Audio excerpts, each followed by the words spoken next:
বারাসাত উত্তপ্ত, ভোটে উত্তপ্ত বারাসাত। হৃদয়পুর রেলগেটের সামনে বোমাবাজির অভিযোগ, বিজেপির পোস্টার পতাকা ছেঁড়ার অভিযোগ, তৃণমূল কাউন্সিলরের নেতৃত্বে হামলার অভিযোগ। দেখুন, আর তার প্রতিবাদে রাস্তায় বসে পড়লেন বিজেপির কর্মী সমর্থকরা।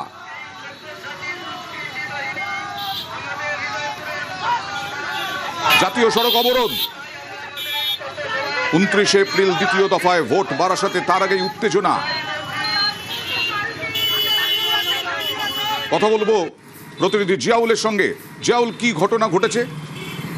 দেখো, বারাসাত হৃদয়পুর রেলগেটের লাগোয়া, সেখানে দেখা যায় পরপর রাতে সেখানে বোমা ছোড়া হয় এবং এই বোমা ছোড়ার পরেই এলাকায় যে সমস্ত বিজেপির পোস্টার ব্যানার ছিল সেগুলো কিন্তু ছিঁড়ে ফেলা হয়, আগুন দিয়ে ধরিয়ে দেওয়া হয়।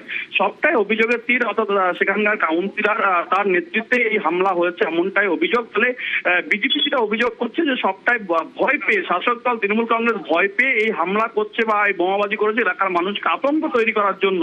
কিন্তু সমস্ত অভিযোগ অস্বীকার করে শাসক দল বলেন যে এই ঘটনার সঙ্গে তারা কোন রকম ভাবে যুক্ত না এবং অর্থাৎ এই ঘটনার সঙ্গে তারা করেনি, অর্থাৎ বোমাবাজি বা পোস্টার ছেড়া হয়নি। ফলে সবটাই নিজেরা ইচ্ছাকৃতভাবে বোমাবাজি এবং সঙ্গে নিজেদের ব্যানার পোস্টার ছেড়ে এই গন্ডগোল পাকিয়েছে। এবং তারই প্রতিবাদে কিন্তু বিজেপি 12 নম্বর জাতীয় সড়ক একেবারে ডাকবাংলো মোড়ে সেখানে রাস্তায় বসে বিক্ষোভ দেয়। তার একটাই দাবি, দুষ্কৃতীদের গ্রেফতার করতে হবে, না হলে আরো বৃহত্তর আন্দোলনে যাবেন, এমনটা হুঁশিয়ারি দিয়ে রাখতেন। ফলে যথেষ্ট উত্তেজনা ছড়ায় বারাসাত হৃদয়পুর এই বোমাবাজি ঘটনাকে কেন্দ্র করে। অভিযোগ, তৃণমূল কাউন্সিলরের নেতৃত্বে এই রকম হামলার অভিযোগ করছে বিজেপি। তৃণমূলের কি বক্তব্য? দেখো, তৃণমূল সমস্ত অভিযোগ অস্বীকার করে বলছেন যে এই ধরনের সঙ্গে তারা যুক্ত নয়। নিজেরাই সেখানে একটি তার পথসভা ছিল, তারপরেই সেখানে নিজেদের ব্যানার পোস্টার ছেড়ে এবং সেখানে বোমাবাজি করে।